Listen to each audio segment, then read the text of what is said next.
This story was taken from the Reddit user Storyteller79. According to the user, this is a true story. This story is a letter from him to his parents.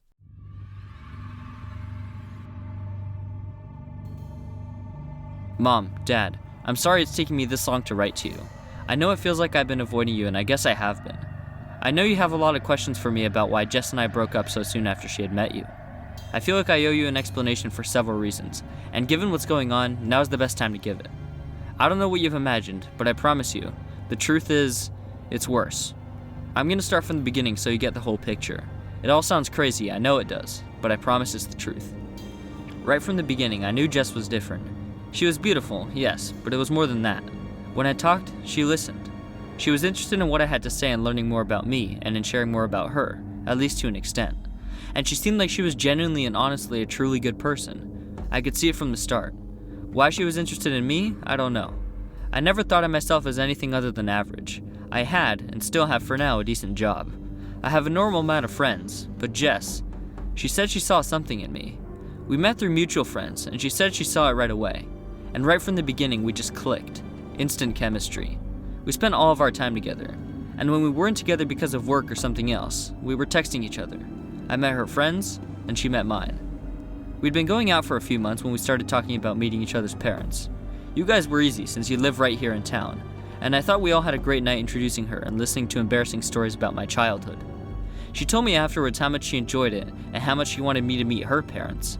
She warned me playfully that her parents were very protective of her, particularly her mom. I said something cute and charming about how I could clearly see why, and how I felt the same way about her too. She laughed, and I remember feeling so damn content, so damn happy. She called her mom and we made plans to meet in the next few weekends.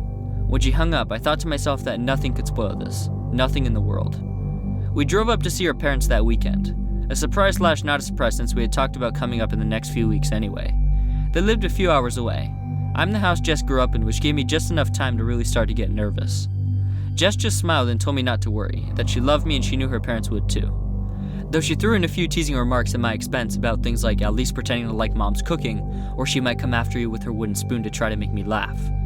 It worked and I felt a little more relaxed as we got closer. It was hard not to relax though. I still had a shivery feeling up my back of apprehension and nerves. I did my best to smile as the door opened and I got my first look at her parents. It was her mom who opened the door. She was an average-looking woman who looked surprisingly little like Jess, with a big smile and bright blue eyes as the most striking things about her appearance. She stopped for a second in surprise, then grabbed Jess in a huge hug, and I got the awkward experience of standing there waiting for it to be over so I could be introduced. Finally, they pulled apart and Jess introduced me. Her mom acted polite, though you could tell she was wary and very much looking at me closely to see if I was good enough for her daughter. Thoughts of being told her mom were especially protective were at the front of my mind, though Jess's mom, Stephanie she told me to call her, was nothing but polite and nice, inviting me in to sit down and offering me something to drink and cookies. Jess and her mom talked away, with Stephanie soon explaining that unfortunately Jess's dad had gotten called away on an emergency trip for work and wouldn't be back until next week, so he would miss the visit. Jess was of course upset, but told her mom that she was glad we were there since she knew how much she hated staying by herself. When her mom got up to refresh our drinks, Jess told me that ever since she was a little girl, her mom had always hated when her dad had to be away, saying that it never felt right and things never felt safe without him in the house. Stephanie called Jess in to help with dinner, and I took the opportunity to look around. Lots of pictures of the whole family at various ages, and sure enough, Jess looked a lot like her dad. He was a pleasant looking guy, though I have to admit that it seemed like he aged a lot more quickly than either of the ladies did. I thought then his work, whatever he did, might be responsible. Dinner and the rest of the evening proceeded fairly pleasantly, with stories and inside jokes being shared between Jess and Stephanie. I was careful not to drink too much, and made sure to offer to help clean up, though I was refused. Instead, I told Jess I would take our things up to the room where we'd be staying, which is when she told me that her mom had requested that we sleep in separate bedrooms while we were there. I wasn't overly thrilled by that, but Jess reminded me that her mom was very protective of her, and even more so since her dad wasn't there. I didn't want to make a scene or cause an issue my very first time in her childhood home, so I agreed and took Jess's things to her old room, while mine I dropped off in the spare. When it came time for bed, I gave Jess a kiss, which her mother saw and frowned a little at, and shut and locked the door. I'm not really sure why I locked it, except that it was an unfamiliar place and that little added bit of security is always worth it. I didn't expect I'd be able to fall asleep easily, but the combination of the drive, the general anxiety of meeting Stephanie, and a good dinner pretty much combined to knock me out almost as soon as I turned the lamp off and my head hit the pillow. I woke up at some point in the middle of the night confused, momentarily not sure of where I was. After the initial confusion, I'd realized I was in the spare bedroom and wondered what had woken me up. Then I heard the sounds. Creaking at first, then almost a scratching, then a slight rattling, before they got repeated. I was still half asleep and glanced around the room to see if I could figure out where it was coming from. The room was an ordinary one, a bed against the wall under a window, a desk in one corner, an open closet door, and a dresser with a small TV on it. The noises didn't seem to be coming from any of them, and it took me a minute to realize the source, the hallway and the door. The creaking was in the hallway, and the scratching and the rattling were coming from the door. I sat up and swung my feet around, and suddenly the noises stopped, almost in response to my movements. I knew that was silly, but I couldn't help but feel like it was true. I got up and walked over to the door, unlocked it, and looked out. I don't know what I was expecting to see, but there was nothing there. I glanced around for a few seconds, then shut and locked it again and got back into bed. I was asleep again pretty fast and didn't hear anything for the rest of the night. The next morning I mentioned what happened to Jess, and she apologized and told me that she should have warned me about the creaks and other sounds the house tends to make. She said it's old and it's been that way as long as she could remember. That, in fact, is one of the reasons that she and her mom always hated her being out of town, because he was always the one to come to her room and reassure her that when the noises got loud, and on nights when he wasn't there, she would sometimes get scared, at least until she was old enough to realize that houses settle, and that's all it was. That all sounded reasonable, and I accepted it without a lot of questions. We spent the rest of the day hanging out, looking at old photo albums, and visiting with Stephanie, though she seemed to speak with Jess a lot more than she did with me, only speaking to me when it was absolutely necessary. I got the feeling she hadn't slept well either, and I was really hoping it wasn't because she was worried about what Jess and I might have been doing. That night went pretty much like the previous night had been, with one exception. After telling Stephanie goodnight, I waited until I was sure she was settled in and snuck into the hall to Jess's room. I didn't stay long, and after we finished with our business, I hurried back down to the hall and climbed into bed. It had been Jess's idea for me to visit, and boy was I glad I had. I went to sleep quickly again with a big smile on my face. This time when I woke up, it was different. I heard the same cracking and scratching noises as before, but I told myself it was just the house settling and rolled back over to sleep. After what felt like just a few minutes, I woke back up and felt something. A change in the air, a slight difference in sound and the feeling of the room. My back was to the door. I could tell that it was open even though I had closed it coming back in. I suddenly realized that in trying to hurry, I hadn't locked the door, and now it felt like someone was in the room with me. Something was in the room by the bed. I couldn't quite hear it breathing, but I knew it was there. Something deep inside told me to lay still, to pretend to be asleep, to not let whatever it was know I was aware of it. Something else told me to jump up, to confront whatever it was, to scare it off, but I felt it come closer. I felt the air around me change as it moved closer and closer to me. I fought hard to stay still, to not move, even though every single nerve ending in my body was screaming at me to do something. I felt the blanket shift slowly as it started to slide down my body, when suddenly Jess called me from her room, asking if I was still awake. Instantly, whatever was pulling the blankets down let go, and I felt the air move again as the thing, creature, whatever, left.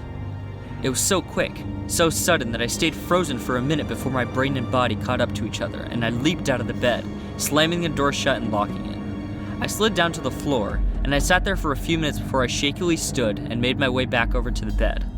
I grabbed my phone and texted Jess that I was still awake and I was sorry I hadn't responded. I had still been half asleep and couldn't get myself to talk.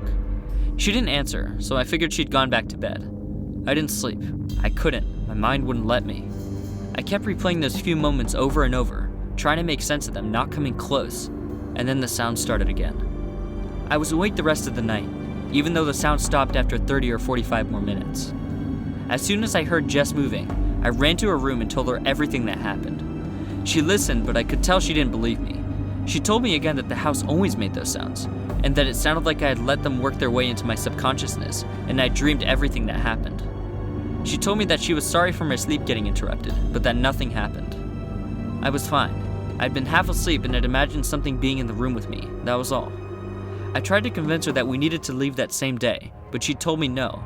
Neither of us had to work on Monday, so she wanted to stay until the next morning to get as much time with her mother as possible.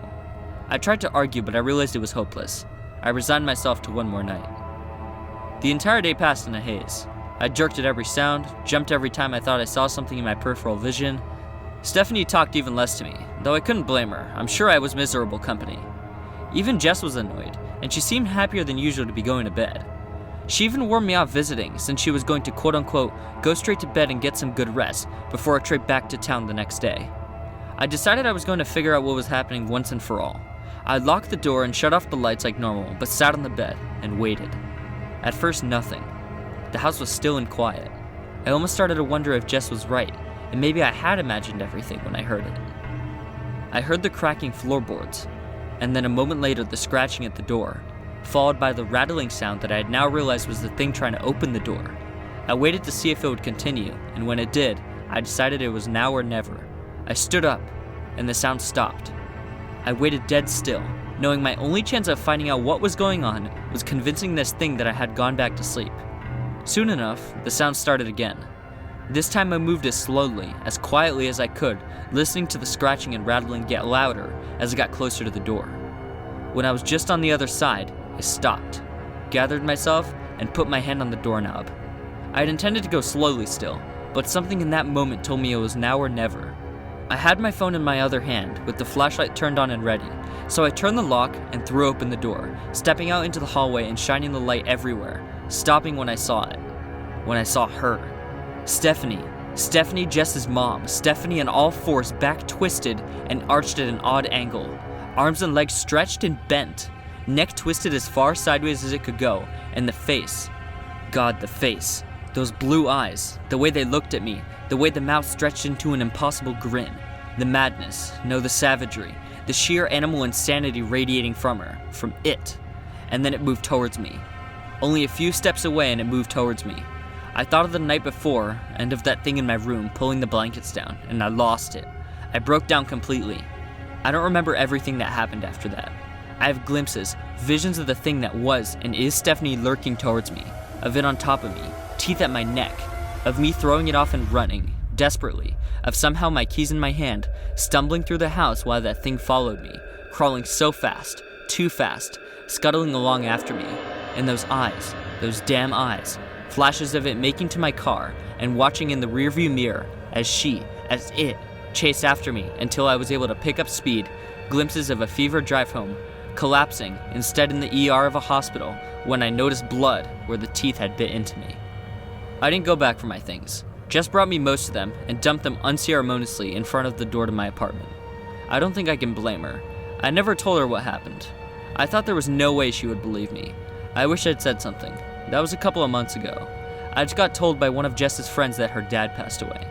Jess's mom, Stephanie, had moved in with Jess because their old house had too many memories. I think about how her dad seemed to get older so fast in those pictures, about how he was always the one to tell Jess that everything was okay. It was just those house noises he was hearing. I think about all that, and I'm afraid. Stephanie knows where I live, I'm sure, and not just because Jess would tell her, but because for the last few nights, I've been hearing sounds outside the door to my apartment and the window. Scratching, rattling sounds, louder and louder.